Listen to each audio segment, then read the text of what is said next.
Hey everyone, Ryan Young, KAATARO Jiu-Jitsu. I hope you're doing well. So today's video is going to be on how does the average person earn a black belt? And actually it can be done. You know, an average person can win a black belt or earn a black belt and still be an average person, right? So that's the answer to the question. Because, you know, I have talked about it before, and I really said that the average person cannot earn a black belt. My name is Ryan Young, and I'm with KAATARO Jiu-Jitsu, and KAATARO Jiu-Jitsu is the Jiu-Jitsu school, Hicks and Gracie school that is run by Master Dave Kama. Master Dave Kama is one of what we call the Dirty Dozen of Jiu-Jitsu. So he's one of the first 12 non-Brazilians to earn a black belt in Gracie Jiu-Jitsu, and he earned it from Grandmaster Hicks and Gracie himself. We have 3 locations, one in Irvine, California, one in Flower Mound, Texas, which is Dallas-Fort Worth, and one in Austin, Texas. And we'd love to have you come drop by, do a drop-in if you want, or you know, if you're looking for a new school, come on and check us out. You can also visit us on the web at KAATAROJujitsuOnline.com. We also hopefully will have our mobile app up and running soon on the App Store and the Google Play Store. We're just looking for a few more approvals from each of those companies, and we should be good to go on the app as well. So with our mobile app, you can access our curriculum, you can access our technique videos, our general coaching videos, as well as some of our classroom videos that we do of some valuable concepts that you might want to know. So on to the subject. Can an average person earn a jiu-jitsu black belt? So yes. How? Well, with some schools that are what we call timeline academies, the average person can get a jiu-jitsu black belt but just by showing up to class, right? Especially the ones where they keep attendance and they promote people through attendance. So you come to 50 classes or 60 classes, you get a stripe on your white belt. Come to another 50 or 60 classes, get another one. You know, especially the ones that are very diligent about it. So what'll happen is if you just keep showing up to class, you will get your black belt. So the question is, I guess you could say you earned it, you know, you showed up for class. But even if you showed up for class and didn't participate, let's say you checked in, you swiped in, or however they do it at your school, and they have you for attending class that day, then you do that 50 times, you'll get a stripe without having even stepped on the mat. Now that's being a lot of facetious there, but it literally could happen in a school that's big enough that doesn't really know its members. So that's how you, if you're average, can earn a black belt. And why is that a big deal? Well, it just depends. You know, some people really want to wear that black belt. And even if they're average, you know, I hate to say it, but I have come across a lot of people who are average and they're wearing black belts. When I say average, they're not even average jiu-jitsu guys. You know, I've had a black belt come into our California studio who just got mopped up by our blue belts. And these aren't guys that, you know, we're sandbagging. These are guys who are legitimate blue belts. They haven't been trained that long, maybe a year or two. And here's this guy who just gets destroyed. There's another one from the same McDojo that the first one came out of. This one was a brown belt and came to trained for maybe a week or two and realized that he doesn't even fit the criteria of a brown belt at Dave's school, and didn't want to even entertain the prospect of having himself wear this brown belt, you know, with a white bar on it for like another 10 years. Or even worse, in his view, having to put a white belt on. You know, we have, you know, there are purple belts that have come to the studio that have put on white belts. We have had brown belts that come into the school and put on white belts. You know, the ones who the belt doesn't matter for, you know, they see the value in learning Hicks and Gracie Jiu-Jitsu, and they just say, you know what, I did a different art. Now I'm going to do your art, so I'm going to wear the white belt again, right? We don't tell people to do that. That's something they choose to do on their own. But what we try to do is we try to transform you, get you thinking in a little different way that will make it so your problem-solving skills improve. Problem-solving skills as far as when you're in a bad spot, you know, how do you get out of that bad spot? When you're, you know, in a position where it's going from good to average to bad, you know, how do you solve that problem? And that's where, you know, when Grandmaster Hickson was once asked, can the average person earn a black belt in Jiu-Jitsu? And his thinking was somebody who earns it, like from him or from, you know, an instructor who who makes his students earn their belts, right? It's not just from being tough. You know, you got a lot of guys that come in and they're tough, right? You look at wrestlers, for instance. You got a wrestler who did pretty well in high school wrestling, and he'll come into jiu-jitsu, start training a little bit, maybe train for a month or so, enter a white belt tournament, and he'll just take people down, and he'll get the 2 points, 4 points, 6 points, whatever it is for a takedown, and he'll just rack points up, and he'll end up winning.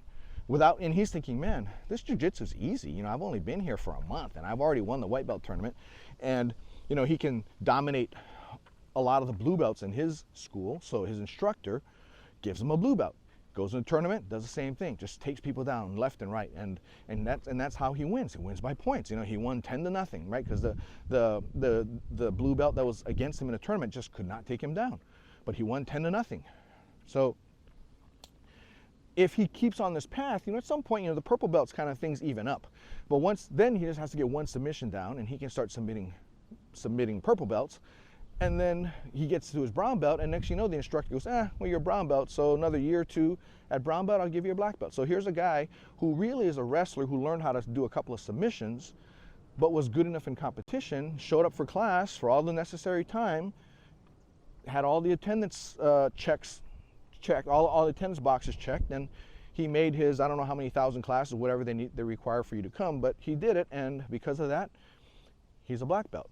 Now, he's a really good wrestler, but is he a black belt in jiu-jitsu? Hard to say, right? So if you want to earn your black belt, you're going to need to, if you want to be someone who goes, oh yeah, that's a black belt, you want to go and learn from him, or you want to train with him, or whatever, if you want somebody good, then you're going to have to learn the art, and you're going to have to learn how to deal with being in the bad spots and how to solve problems in a way that an average person cannot do. You know, the average person will give up. The average person will have somebody put pressure on them, and they'll tap to pressure, right? Somebody who's extraordinary, somebody who ends up earning rank in jiu-jitsu, they won't tap to stuff like that, right? They know they're in a bad spot, but they'll try to figure out how to get out. And if they do tap, then okay, you know, they'll figure out and try to make themselves better at this moment than they were 5 minutes ago. So in that way, you earn your black belt. You're no longer an average person. You're not the average person like you were when you started jiu-jitsu. So that's the way I would rather have my students earn their black belt. And I think my students would probably rather feel that I feel that about them when we award them the black belt, versus having, you know, somebody go, wow, he's a black belt. So think about that when you're on your quest. Forget about the belts. Think about being the best that you can be, whether that be blue belt, purple belt, brown or black, or even white belt. If you don't get any better, that's okay. Find out what's making it so you can't get any better, and do the work involved. At the same time, some of us can't really get any further than what we are, and we just have to, you know, try our best. But if it doesn't happen, it doesn't happen. You know, some people are average in jiu-jitsu, but they're not average in life. You know, they've achieved a lot of things, you know, whatever. So, but for some reason, jiu-jitsu just doesn't work out for them, and you have to be okay with that. Don't think to yourself, you know, I'm just an average jiu-jitsu guy. I'm not doing all that well, but because I attend class, I'm a brown belt now. Or because I kept attending classes, I'm a black belt now.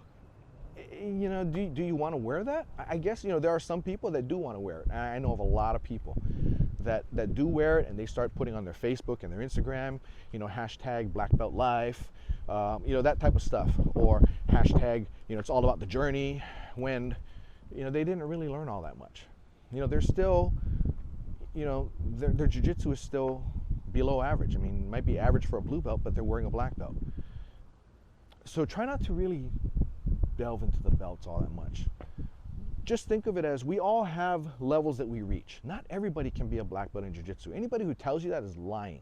You know, not everybody can do it. Just like not everybody can be Bill Gates, or not everybody can be Steve Jobs, or not everybody can develop the next cryptocurrency, right? You know, it's only certain people that will be able to do certain extraordinary things in whatever topic or vocation you want to have, right? You know, you have mechanics that fix automobiles, right? You got a lot of shitty mechanics. You got average mechanics and you have very few top mechanics.